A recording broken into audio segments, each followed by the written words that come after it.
11:59 p.m. where I am. The studio clock is slow by a few seconds, but close enough. Outside the building, people are already shouting, counting down early, fireworks popping too soon. I am here for a routine year change broadcast, nothing special planned. I checked the transmitter, the backup generator, the emergency battery. All green. Phones are lighting up with casual calls, friends wishing each other luck for the new year. Traffic cameras show normal movement. Planes still streak across the radar feed. Everything sounds steady in my headset. Nothing hints at change yet. It feels ordinary. Too ordinary now. I have notes open on last year's storms, power shortages, the usual summaries. Engineers told me earlier the atmosphere has been stable for weeks. Pressure readings flat. Oxygen ratios normal. Satellites clean. It is the quiet moment broadcasters like because nothing breaks. I sip cold coffee and watch the second hand drag forward. Messages from the city desk mention crowded streets and drunk singing. Police channels report noise complaints only. Hospitals report standard loads. Everything is boring, predictable, safe. That feeling never lasts long in this job. Still, tonight seems harmless enough. The year ends quietly here. No alarms yet. I think about how many times we have hyped nothing into something. Every year has its fear. This one ends without drama. Screens show the countdown from different cities. Numbers flash, crowds roar, confetti falls. Systems sync time automatically at midnight, and I trust them to do it cleanly. The studio air feels normal. My breathing is easy. The hum of electronics is constant. There is no tremor, no warning tone, no strange signal in the noise floor. If something were wrong, we would know by now. That is the belief we hold. It feels reasonable at the time. Enough. The calendar page is ready to turn. I clear my throat, ready to speak when the clock hits 0. Outside, the city noise swells. Someone sets off a firework too close to the building and the windows rattle lightly. I smile at that. A small human mistake. My console shows green across the board. Power stable. Signal strength solid. Backup fuel full. I do not know that these are the last seconds of ordinary function. None of us do. The count reaches 10 in my ear. Breaths pause across the city. I watch the second hand close in. Almost time. This is the moment before everything changes, though it feels like nothing at all. The world is intact. Laws hold. Machines obey. Air behaves. The year is about to end, and people expect relief, celebration, noise. I lean toward the microphone, waiting for the number to flip. The clock ticks forward, steady and trusted. There is no reason to be afraid yet. At least, that is what every indicator says. In 1 second, midnight arrives. The broadcast is live, and history is about to break. I draw a breath and start to speak. The old year ends now. 0 waits. The clock flips. Midnight. The year changes cleanly on the screen. For half a second, nothing happens. Fireworks explode right on time. Cheers surge through the open windows and bleed into the mic. I start to speak, just a simple acknowledgement of the new year. Then I stop. The pressure in the room changes, not sharply, not like an explosion or a vacuum. It feels like altitude, like being driven too fast up a mountain road. My ears don't pop, but there is a weight behind them. Breathing takes effort I didn't expect. I pause, thinking it's nerves or dry air. The console flickers once, just a blink, green to black and back again. Power stabilizes instantly. That happens sometimes. I keep talking. Outside, the fireworks keep going, but the sound carries strangely. Muffled, uneven. The city noise dips instead of rising. My My phone buzzes with an alert from the building system. Minor pressure variance detected. That should not happen indoors. Another alert follows from the Weather Service. Barometric drop inconsistent with regional models. No explanation attached. The timestamp reads 12 hours, 0 minutes, and 7 seconds. AM. I take another breath and feel lightheaded. Not dizzy, just slightly detached, like my head is floating a few inches above my shoulders. I sit down harder than intended. The studio temperature drops a fraction of a degree. I wouldn't notice it if the thermostat hadn't updated. The change is small but immediate. Too fast for normal weather. The heater clicks on, then clicks off again. It cannot decide what to do. Air traffic radar shows several aircraft switching status at once. Not emergency codes. Just abrupt altitude holds. Ground speed readings lag, then jump. A message scrolls across the aviation feed. Sensor disagreement. That is not uncommon in storms, but skies are clear. I check satellite imagery. Cloud patterns look stretched, smeared slightly eastward, as if the map itself is being pulled. Police radio crackles with reports of people sitting down in the streets. Not collapsed. Sitting. Officers describe crowds going quiet.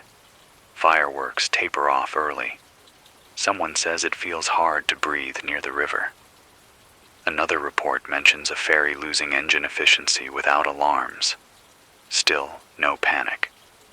Just confusion, layered on confusion. The national grid issues a soft alert. Frequency deviation within tolerance but trending unstable.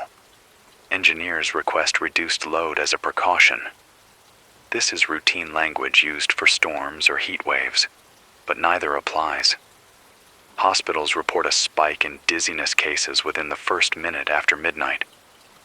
Doctors suspect alcohol, anxiety, hyperventilation. That explanation holds for about 30 seconds. Then my oxygen sensor alarms. A tiny thing mounted under the desk, mostly ignored. It reads 20.4% instead of 20.9. That is not dangerous. It is barely noticeable. But oxygen does not drop indoors without cause, certainly not instantly, and certainly not everywhere. The sensor recalibrates and holds the same number.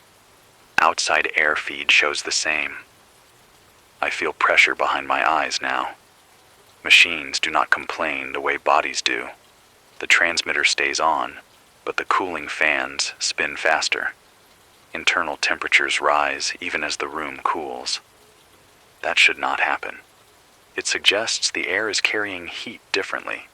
The physics do not line up. Weather services push out a global bulletin.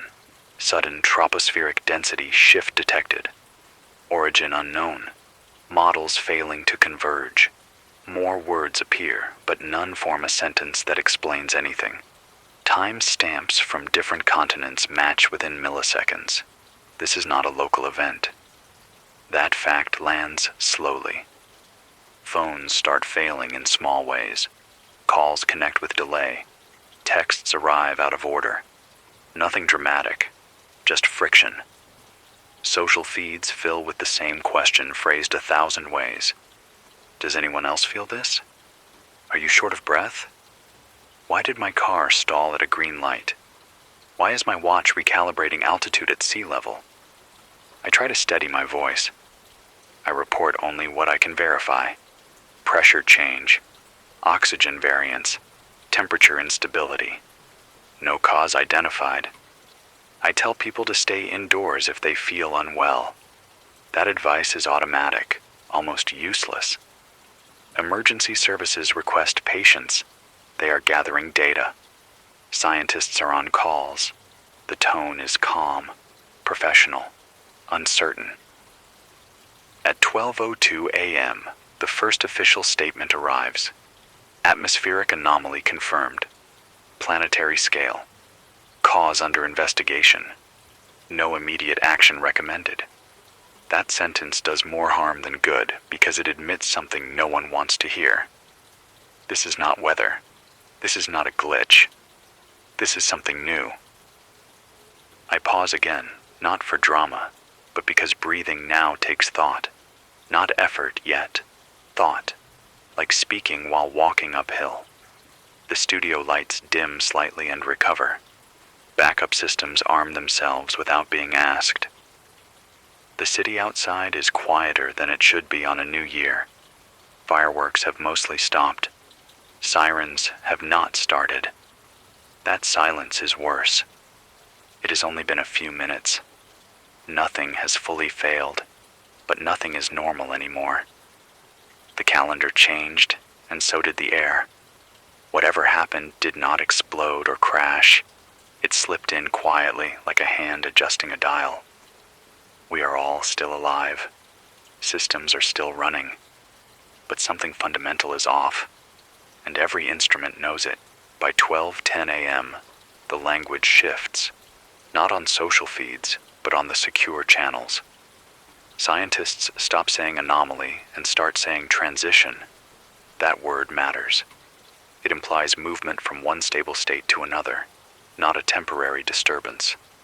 The atmosphere has not broken. It has changed configuration. The first clear explanation comes from a joint briefing between climate physicists and aerospace engineers. I read it slowly on air because the terms matter. The effective density of the lower atmosphere has increased while total oxygen volume has decreased slightly. Not enough to suffocate people outright, not yet, but enough to alter combustion, lift, cooling, and human respiration. Pressure at ground level is uneven, not lower or higher everywhere, just uneven in a way models cannot smooth out. They think the balance between nitrogen, oxygen, and trace gases has shifted due to a rapid circulation collapse high above the jet stream. Air that used to mix smoothly is now stratifying. Think of layers that do not want to blend. Warm air trapped where it should rise. Cold air sliding sideways instead of sinking. Oxygen concentrating in some zones and thinning in others. No boundary is visible, only felt. Humans notice it first because we rely on passive breathing. Machines notice it differently. Engines tuned for a specific oxygen ratio burn inefficiently. Turbines stall at loads they handled minutes ago. Cooling systems fail because air no longer carries heat away as expected. Electronics overheat in cold rooms. Aircraft wings lose lift because air density is wrong for their speed. Pilots report needing more thrust to maintain altitude, then less, then more again. The sky becomes unreliable.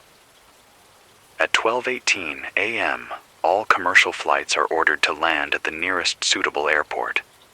Not because of crashes, but because predictions no longer work. Autopilot systems throw errors they were never designed to throw. Some planes circle longer than planned, burning fuel faster than expected. Others descend early because lift margins vanish without warning. No one is panicking yet, but no one is comfortable. The explanation continues. Oxygen levels are not just dropping, they are oscillating. Tiny changes, fractions of a percent, but happening faster than biological systems like. Blood oxygen saturation dips and recovers. That causes dizziness, confusion, headaches. People with heart or lung conditions feel it first. Athletes notice reduced endurance almost immediately. Hospitals begin to realize this is not mass hysteria. The most important sentence arrives at 12:27 a.m. The atmospheric shift appears locked, not trending back, not oscillating toward baseline, locked into a new equilibrium that models say should not exist, but clearly does. The Earth has settled into a different operating mode. The question changes from how do we reverse this to how do we live in it? I repeat that sentence twice because it is easy to misunderstand. This is not ongoing damage. This is the damage, already done. Why now? That question floods every channel. The best theory points to a cascade failure in global circulation, triggered by a minor solar fluctuation interacting with long-term atmospheric thinning at altitude. Nothing dramatic on its own, but enough when timed precisely with planetary alignment and seasonal gradients to push the system past a threshold.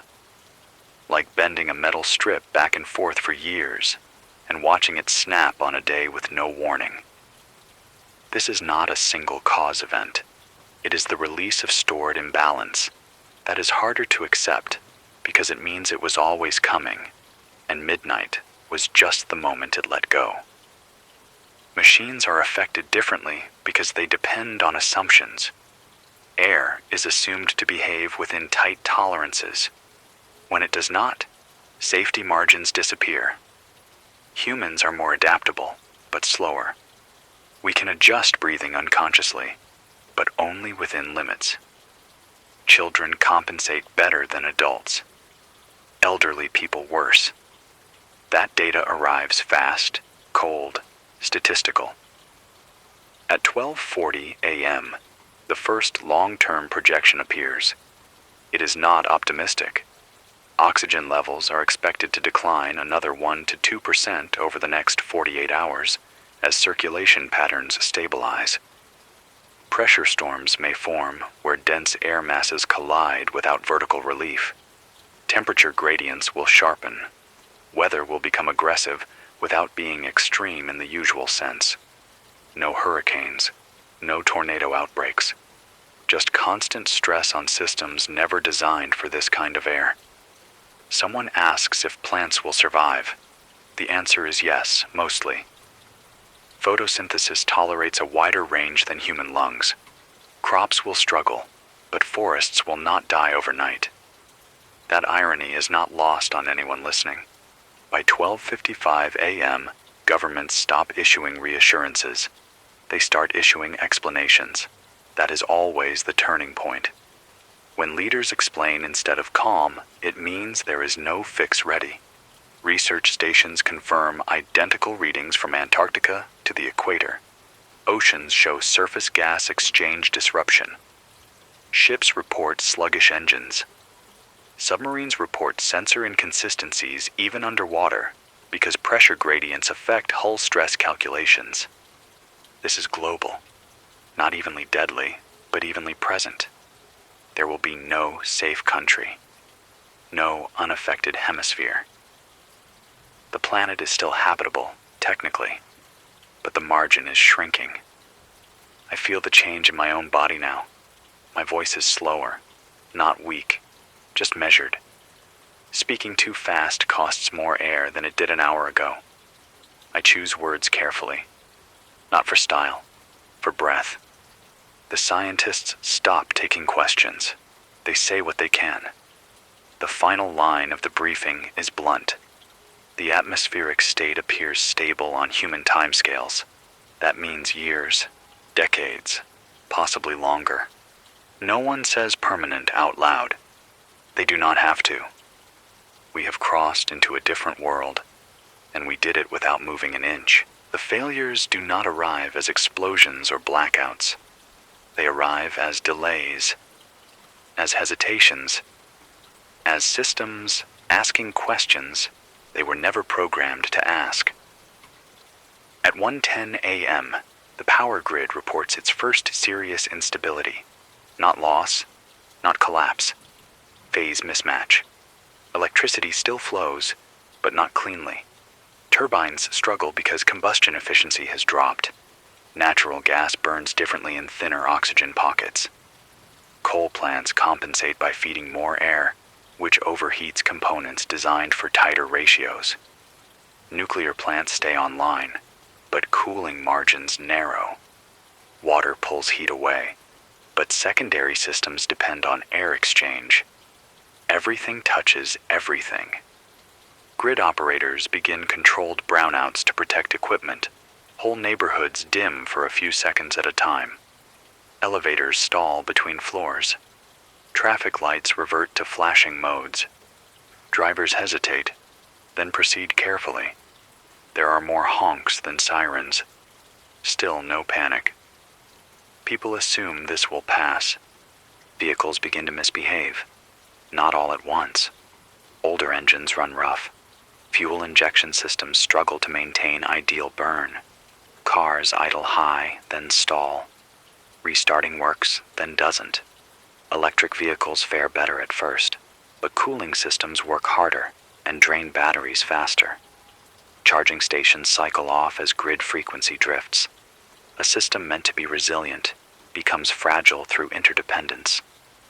By 1:35 a.m., all non-essential aviation is grounded. Military aircraft stay aloft only long enough to test limits, then land. Helicopters report unstable lift in urban heat pockets. Drones fall out of the sky without warning, not from signal loss, but from air behaving incorrectly around their rotors. The sky empties faster than it ever has, quietly, responsibly, without announcement. Communication networks follow, not total failure, latency. Fiber lines are fine, but relay stations overheat. Cooling fans run constantly and still fall behind. Satellites remain functional, but atmospheric refraction alters signal timing. GPS errors creep in, a few meters at first, then tens. Shipping companies halt autonomous routing. Trains slow because track sensors disagree on position. Conductors take manual control where possible. The internet does not go dark, it stutters. Video freezes mid-sentence. Audio desynchronizes. Emergency services prioritize voice over data. Streaming services throttle themselves. No one complains. Entertainment stops mattering quickly. At 2 a.m., the first major city announces a rolling shutdown schedule. Not because of shortage, but to prevent damage. That distinction matters to engineers and no one else. To everyone else, the lights going out mean the same thing. The city does not sleep tonight. It watches its own infrastructure hesitate. Hospitals switch to backup power preemptively. Ventilators draw more oxygen than expected. Patients require higher flow rates to maintain saturation. Oxygen supplies drain faster. Administrators realize resupply assumes normal atmospheric conditions. Those assumptions are now wrong. I receive a message from the transmitter manufacturer. Cooling tolerances exceeded by 20%. Estimated safe runtime, unknown. They advise lowering broadcast power to extend life. I do it without comment. The signal weakens slightly, but it stays on. That feels important. At 2:22 a.m., the first undersea cable station reports internal pressure stress beyond design limits. Not rupture, just stress. The air above the sea is denser in places, pressing down unevenly. The ocean responds slowly, but infrastructure does not like slow changes any more than fast ones. Maintenance crews are told to stand by. There is nowhere to go. Rail networks slow to a crawl. Not because tracks fail, but because braking distances change. Air resistance alters calculations. Automated systems revert to conservative modes. Freight backs up outside cities. Ports suspend unloading. Cranes behave unpredictably in pressure-shifted winds that do not show on forecasts. Emergency management agencies issue calm, measured statements. Reduce travel. Stay where you are. Conserve power. Avoid exertion. They still believe stabilization is possible. That belief is necessary for order. No one challenges it yet. The first true communication loss happens at 2:47 a.m. A regional relay station in a mountain pass goes silent. Not offline. Silent. No data, no status, no alarms. It just stops answering. Engineers ping it repeatedly. Nothing comes back. The terrain makes access slow. A maintenance team is dispatched anyway. Their progress updates lag, then stop updating entirely. No one says why. I mark the time. Silence is data now. By 3 a.m., the pattern is clear. Systems that depend on tight tolerances fail first. Systems with slack endure longer. Human voices still carry. Radios still work. Printed paper still exists. Gravity still holds us down. But the invisible medium we rely on has shifted just enough to unravel complexity. Cities are the most vulnerable. Density multiplies dependency. When one piece slows, 10 others feel it. Rural areas fare better at first, but supply lines run through cities. That delay is already forming. I keep talking because the transmitter is still alive, and because saying nothing would feel like surrender. I list outages, advisories, confirmed failures. I avoid speculation. People do not need theories right now. They need to know what is gone and what remains. At 3:18 a.m., the national grid declares a state of controlled degradation. That phrase is chosen carefully. It means they cannot hold the line indefinitely. They are buying time. Time for what? No one says. The world does not collapse tonight. It begins to sag, like a bridge taking on weight it was never meant to carry. Every minute, another system compensates. Every compensation costs something else. We are still functioning, still organized, still communicating. But the balance is slipping, and there is no longer any doubt about the direction. The first deaths are not announced, they are inferred. At 3:41 a.m., emergency services change their language again. Calls are no longer described as medical events. They are described as unresponsive persons. That phrasing avoids assumptions. It also avoids blame. Paramedics arrive to people who sat down and did not stand up again. No visible injury, no struggle, just stillness. Doctors begin comparing notes across hospitals. Oxygen saturation drops that should be survivable are not resolving. Patients receive supplemental oxygen and stabilize briefly, then decline again when the air thins locally.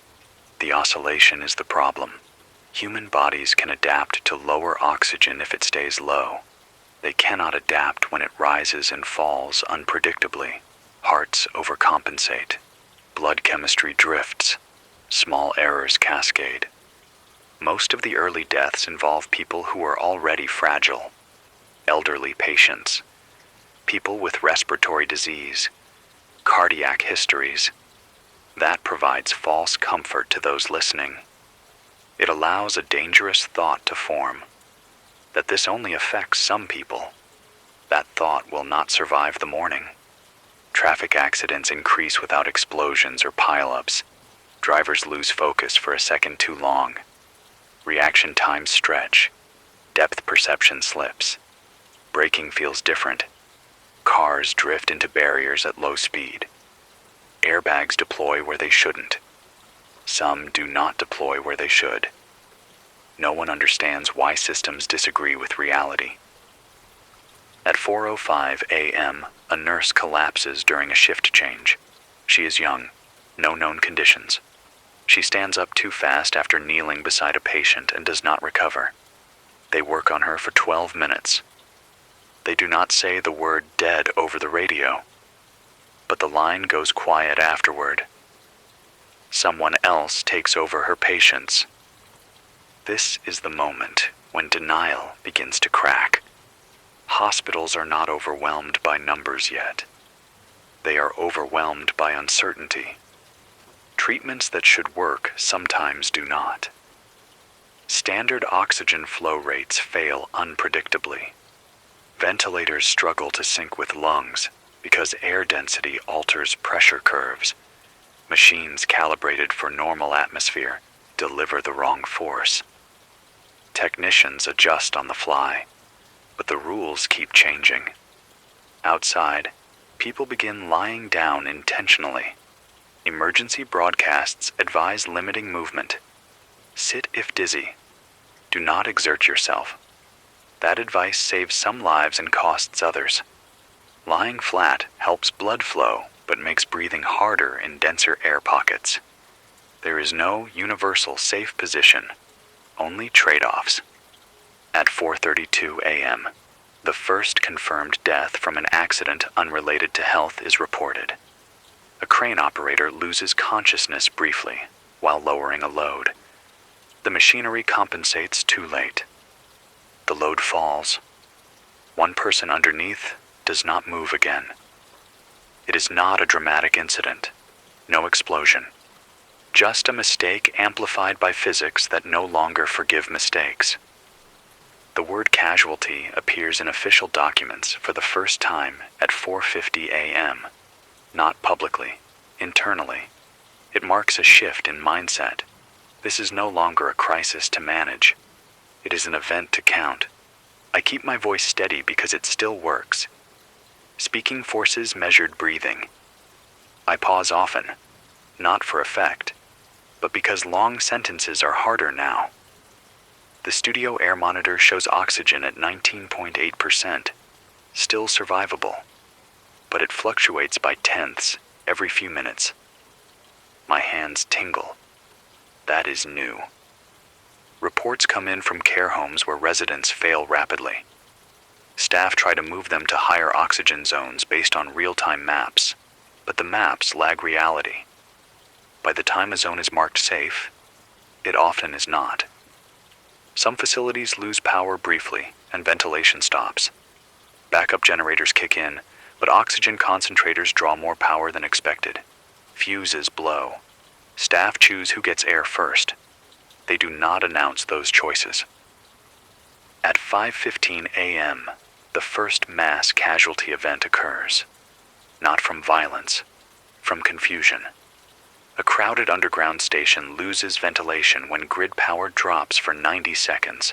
Trains stop. People already short of breath panic when air feels heavier. Some push toward exits that are not open yet. Several people fall. They are trampled not because the crowd is cruel, but because balance is harder to maintain. When ventilation returns, it is too late for some. No images are released, no videos. Authorities request restraint. The request is obeyed, mostly because networks are struggling, and partly because people are beginning to understand that seeing everything might break them.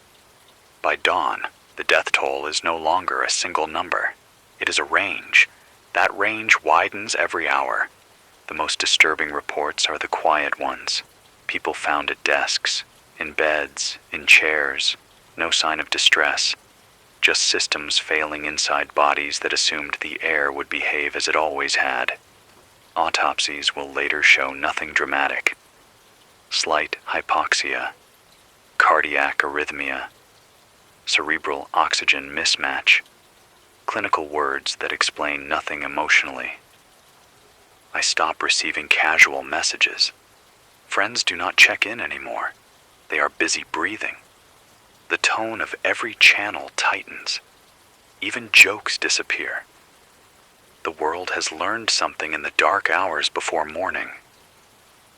This is not a disease. It is not an attack.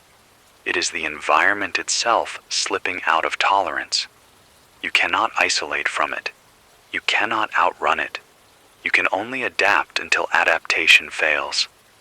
At 5:58 a.m., just before sunrise, Emergency management revises its guidance. Avoid unnecessary movement. Avoid travel. Avoid crowds.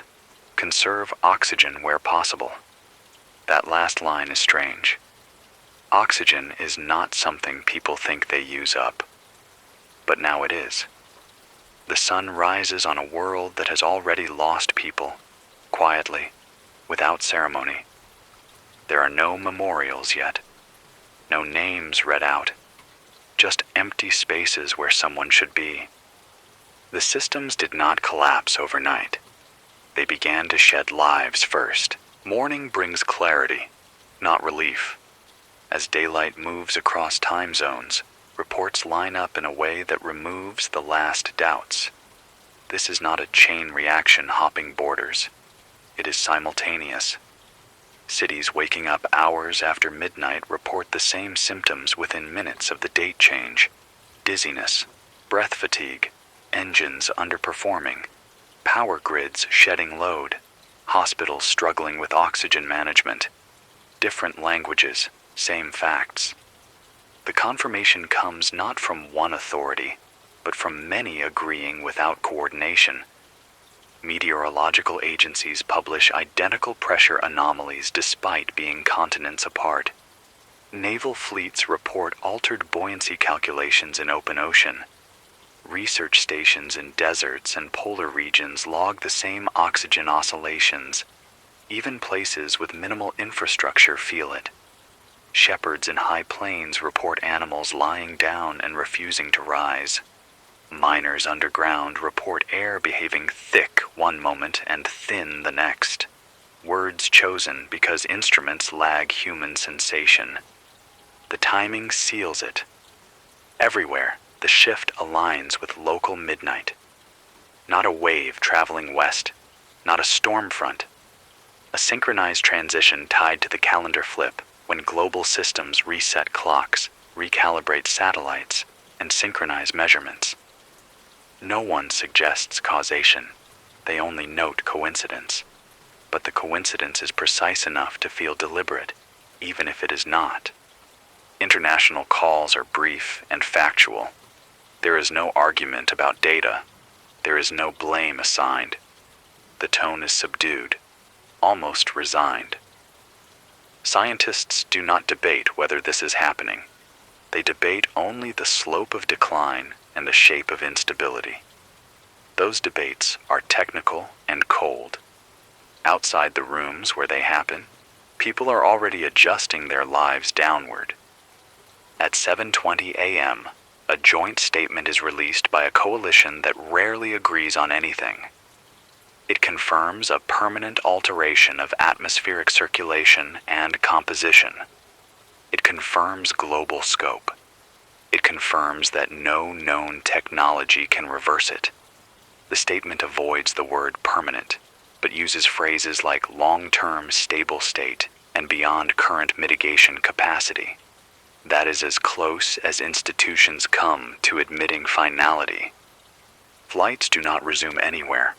Ports remain closed. Stock markets delay opening, then open briefly, then suspend trading after volatility exceeds thresholds designed for wars and pandemics.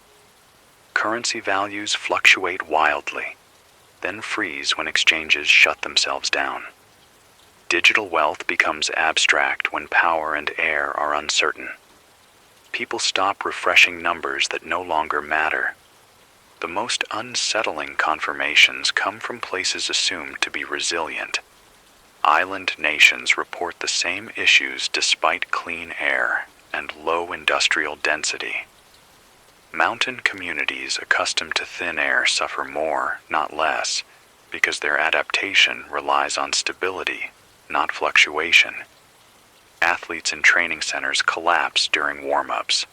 Oxygen masks help briefly, then fail when ambient levels shift again.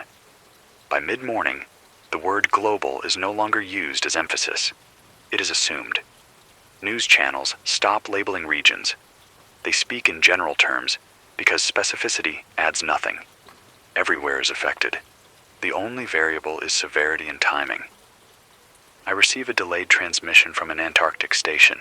The signal is weak but readable. They report equipment failures identical to those in major cities, despite isolation. Their air is cleaner than anywhere else on Earth, and it does not matter. The atmosphere above them is part of the same system. When it changed for all of us. Governments coordinate travel advisories that say very little. Stay put if possible. Avoid relocation. Borders are not closed in anger. They become irrelevant as transport fails. The idea of moving to safety loses meaning when safety has no address. The phrase planetary event appears in internal documents and then leaks into public language. That phrase has no precedent outside astronomy. It reframes the disaster. This is not something happening on Earth. It is something happening to Earth. That distinction strips away the last expectation of control. I notice my own reactions slowing, not dulled, economical. Emotions take air, and air is valuable. I report confirmations as they arrive. Same readings, same failures, same outcomes. The repetition is important. It replaces fear with certainty. Certainty is heavier, but it is stable. By noon, aid organizations acknowledge they cannot mobilize traditionally. Aircraft are grounded. Shipping is stalled. Road transport is unreliable. Aid becomes local by necessity. Communities with stored oxygen, power, and food prepare to isolate. Communities without begin to thin. One final confirmation arrives quietly. Atmospheric models converge, not toward recovery, but toward a steady decline curve. The oscillations will dampen over months, but the baseline will be lower.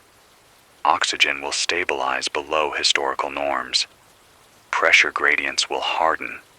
Weather will become harsher not through storms, but through constant stress. The planet will still support life, just not as much and not as easily. That is the shape of the future now. Smaller margins, slower movement, fewer mistakes tolerated. When night falls again in the first time zones, there is no celebration. There are no lights to turn on. People rest when they can, breathing carefully, conserving energy, listening for updates that all say the same thing.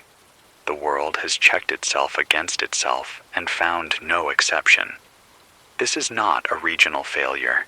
It is a global condition, and it is not going away. The atmosphere does not settle into its new state gently. It tightens.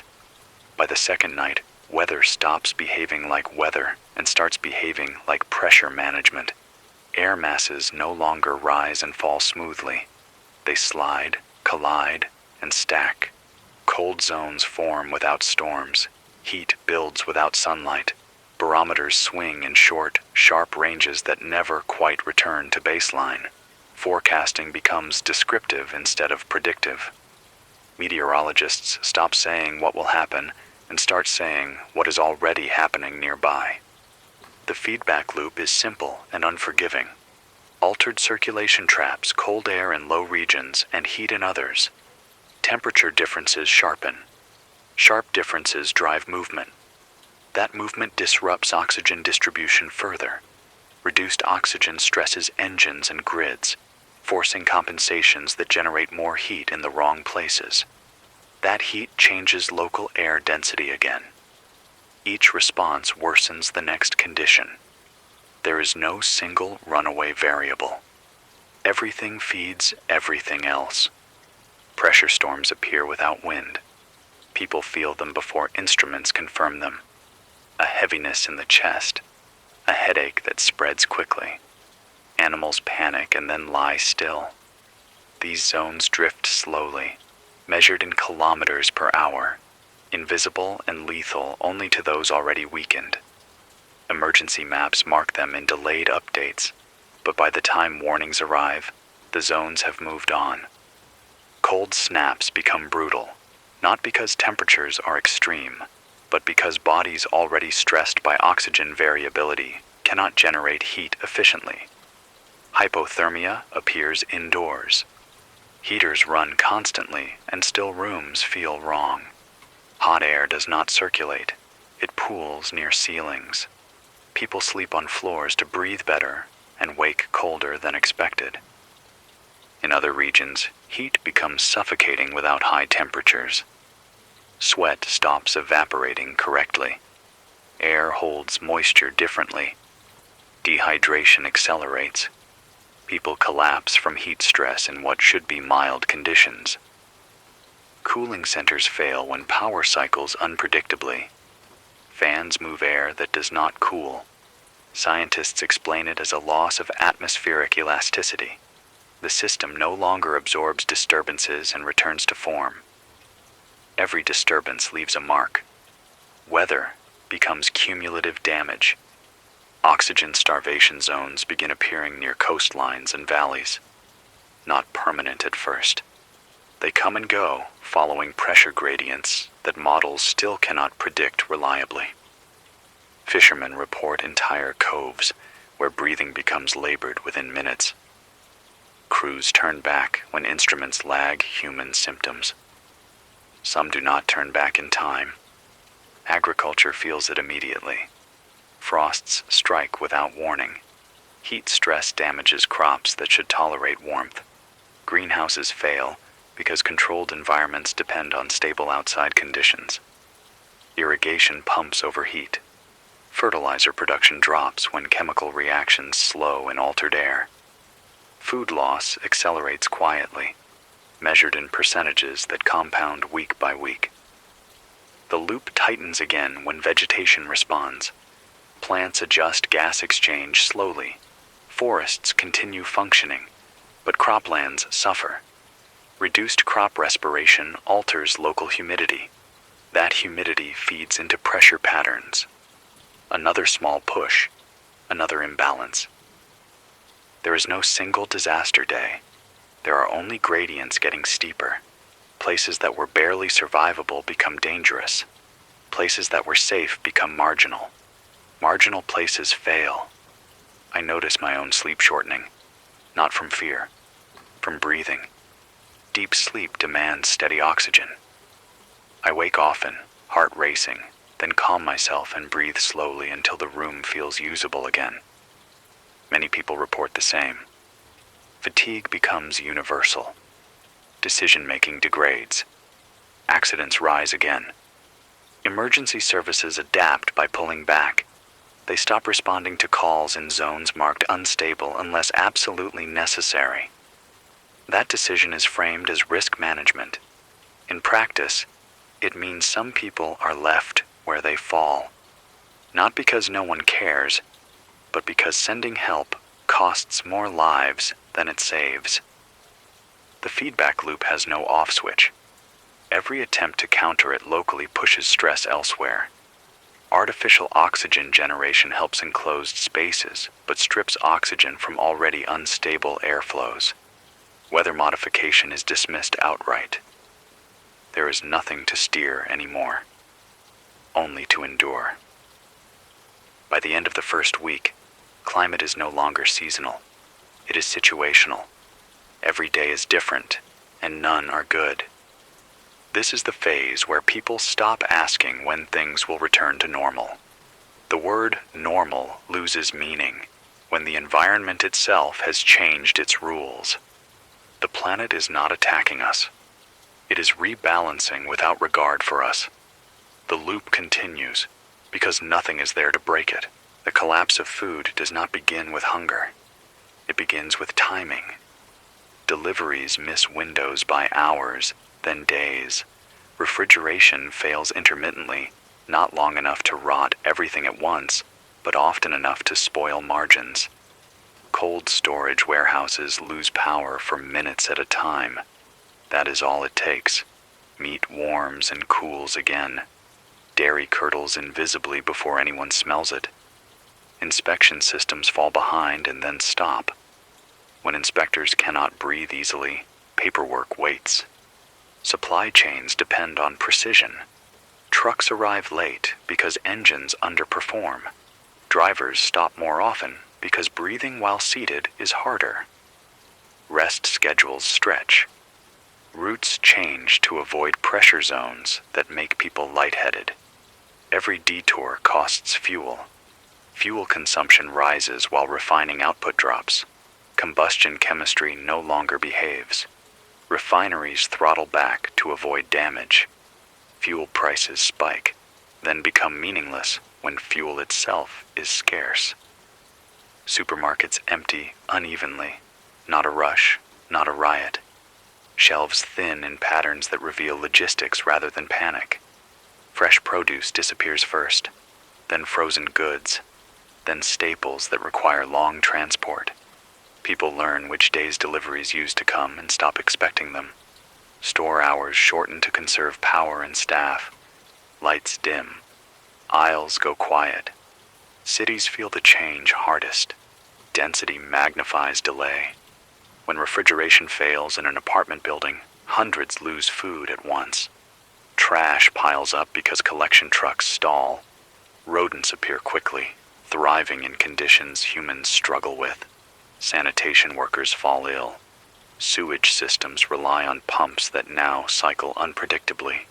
Backups occur. Water treatment plants switch to emergency protocols that reduce quality to preserve flow. Boil advisories become permanent in some districts, then irrelevant when gas for boiling runs out. Rural areas last longer, but not safely. Farms depend on fuel, parts, fertilizer, and labor. Fertilizer production drops as chemical plants idle. Seeds sit in warehouses that cannot maintain humidity. Livestock suffer first. Animals breathe faster than humans and collapse in oxygen-poor pockets.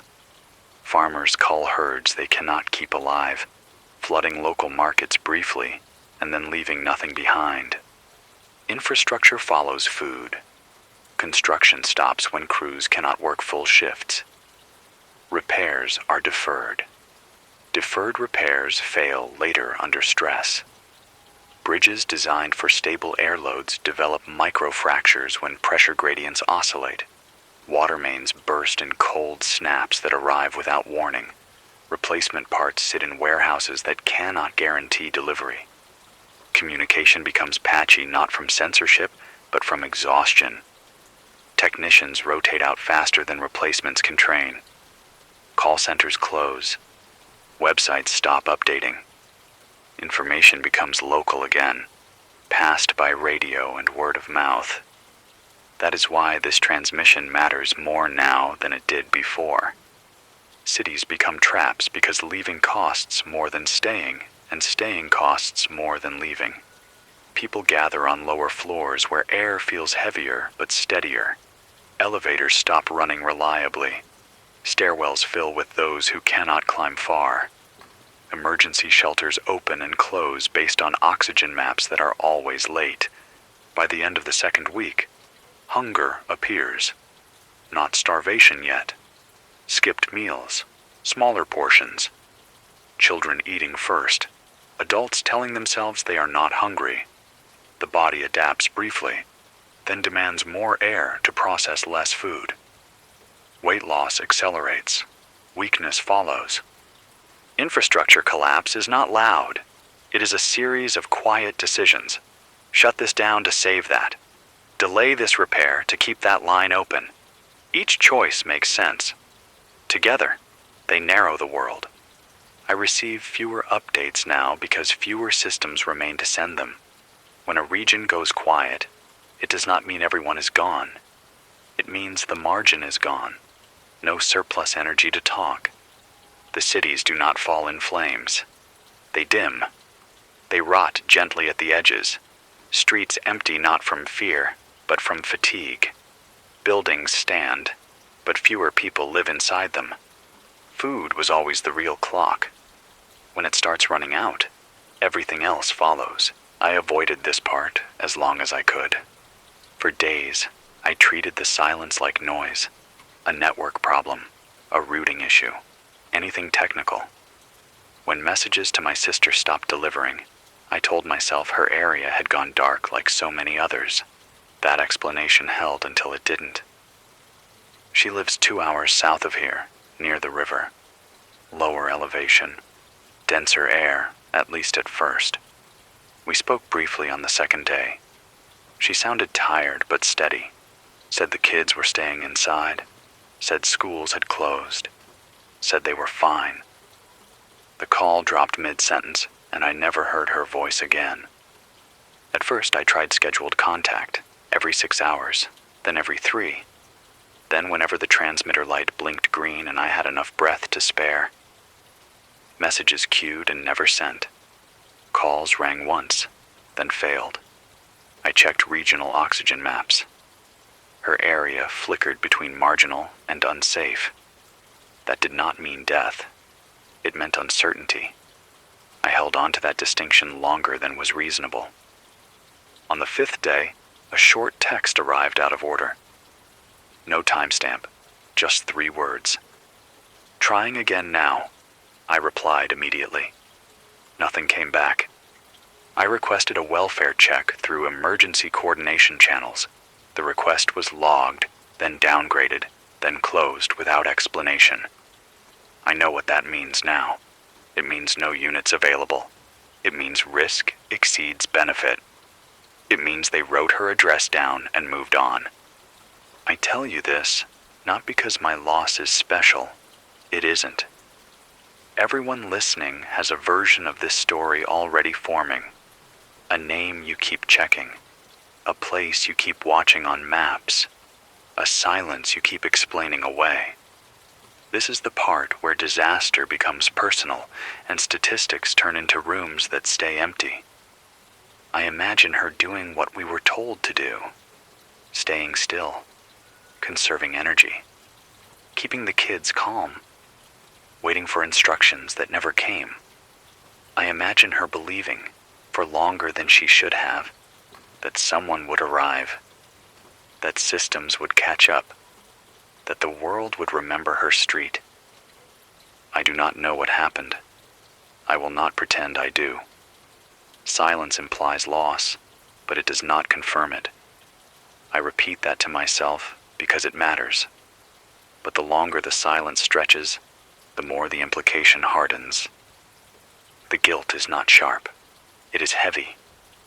I am here, breathing into a microphone, because this building sits on slightly higher ground and has better backup systems. That difference is arbitrary. It is not earned. It is geography and timing and luck pretending to be choice. I consider leaving.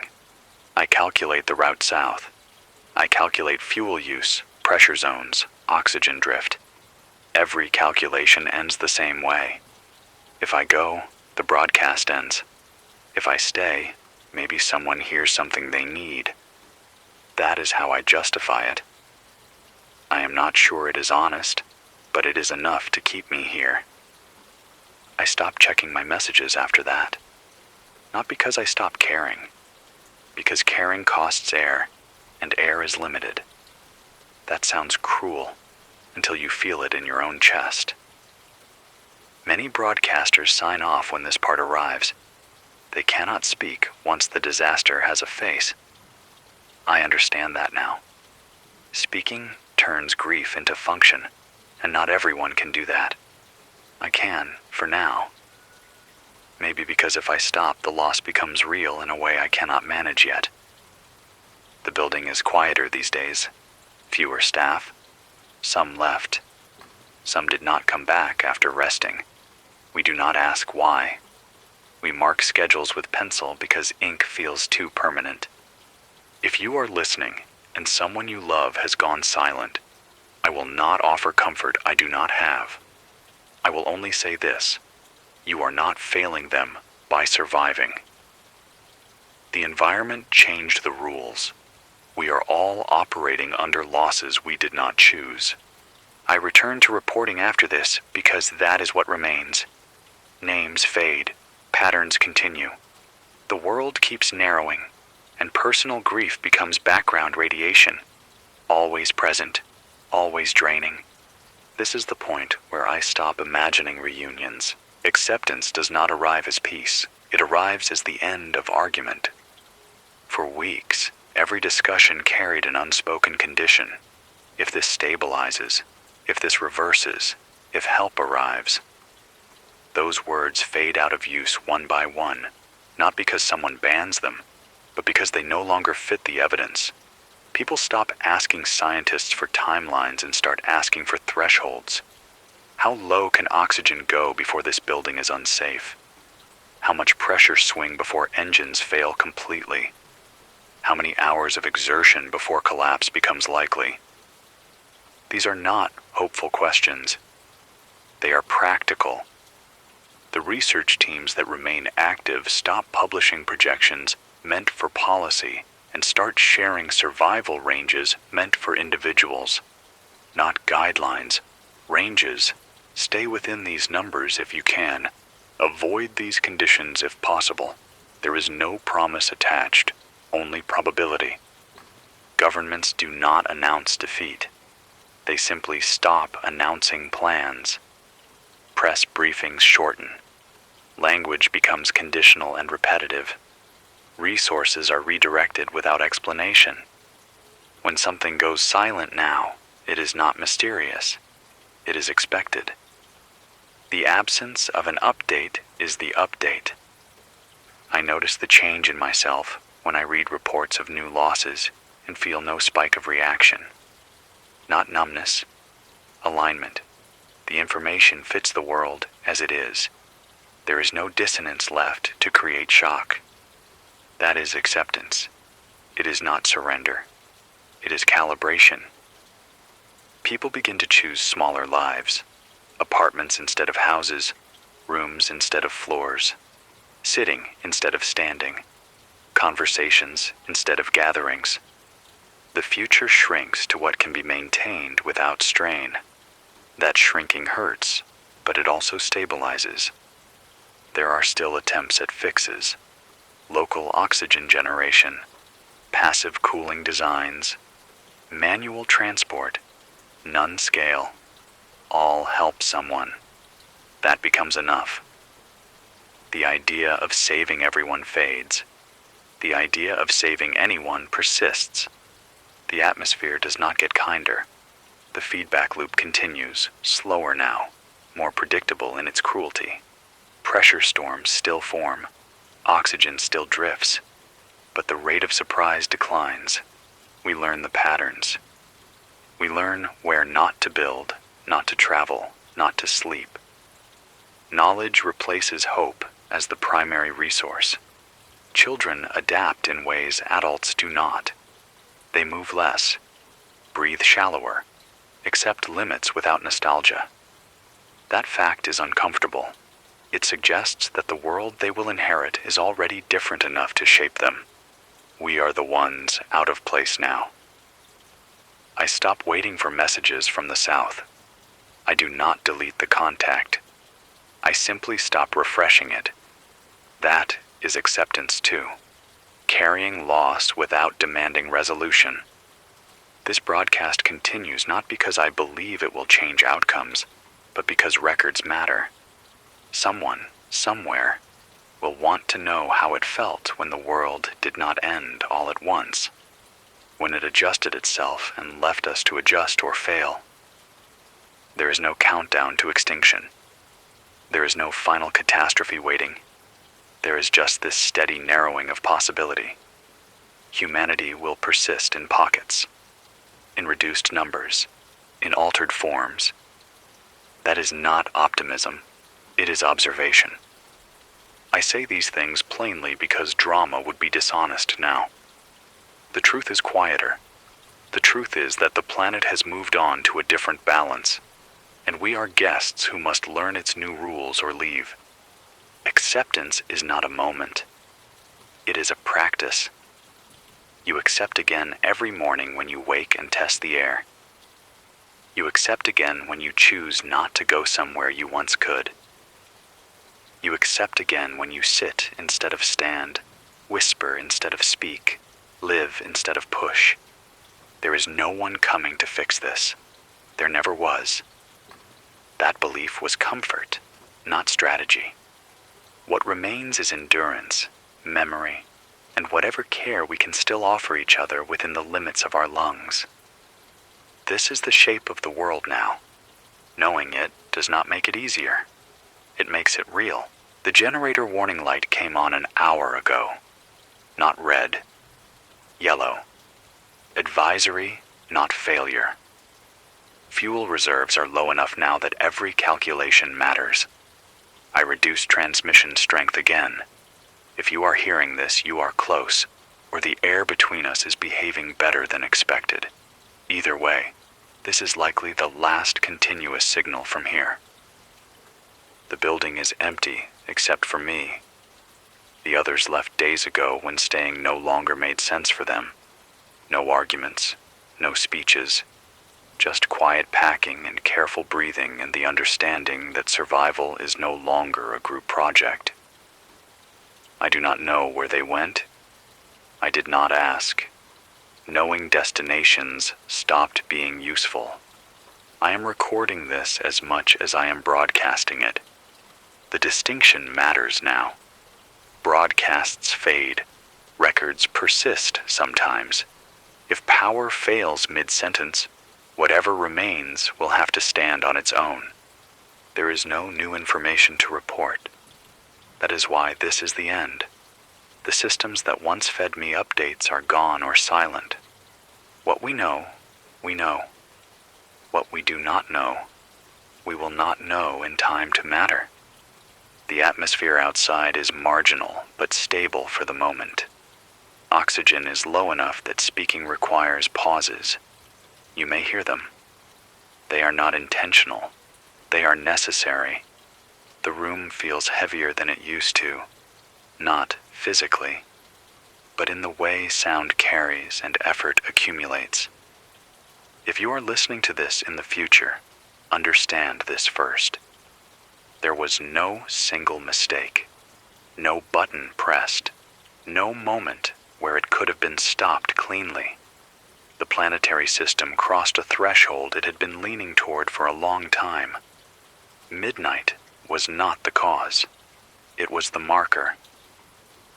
We noticed because everything synchronized at once. Civilization did not collapse from violence or madness. It thinned. It shed complexity, the way a body sheds heat when it cannot regulate anymore.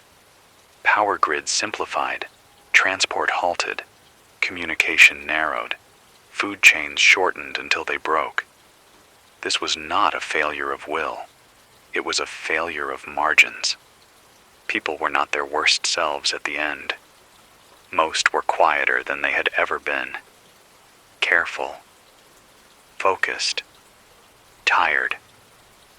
The stories that will survive about chaos will be incomplete. Most of what happened was restraint. If you are alive and hearing this, you already know how to breathe in this world. You have learned when to move and when not to. You have learned that stillness can be strength. You have learned that help does not always come, and that this is not always cruelty. Sometimes it is physics. I want to say something meaningful here, but meaning is not something you can transmit. Only facts and impressions survive distance. Here are the facts that mattered most in the end. Air is no longer reliable. Trust your body before instruments, but not for long. If both disagree, stop and wait. Movement costs more than you think. Do not move unless the gain is clear and immediate. Crowds degrade environments. Smaller groups last longer. Noise is waste. Heat is waste. Speed is waste. Records matter. Write things down if you can. Memory fades faster under stress. Children adapt faster than adults. Let them show you how. Do not chase old definitions of safety. They will mislead you. If someone goes silent, do not invent endings. Silence is its own fact. None of this guarantees survival. It only improves odds. I am aware that this sounds instructional. That is not my intention. It is simply the shape that clarity takes when there is no future audience to persuade, only a present one to inform. The generator warning has shifted again. Voltage is unstable. I could shut down now and save the recording cleanly, or I can keep talking until the signal drops. I choose to keep talking. Clean endings are a luxury. I think about my sister again now, not with hope or despair, but as a fixed point, someone who existed in the old air and the new one, however briefly. That is true of all of us. We are the overlap generation, the ones who remember ease and had to learn restraint without transition. If you are listening long after this, you will not miss what we lost, because you never had it. That is not tragedy. That is adaptation. Grief belongs to memory, not to the future. The planet will continue. It already has. Life will continue in forms that fit the new balance. Whether we are part of that long-term picture is not a moral question. It is a practical one. I am not afraid now. Not because there is nothing to fear, but because fear requires imagining alternatives. There are none left that matter. The fuel indicator is blinking. That is my cue. This broadcast was never meant to save anyone. It was meant to witness, to say that we noticed, that we measured, that we tried to understand rather than mythologize. If you are the one hearing this, wherever you are, know that you are not alone in time, even if you are alone in space. Others stood where you stand now and chose to observe clearly instead of pretending. The signal will end shortly. When it does, it will not mean that everything ends, only that this voice does. Breathe carefully, sit when you can, help where it costs you least. That is all that remains worth saying.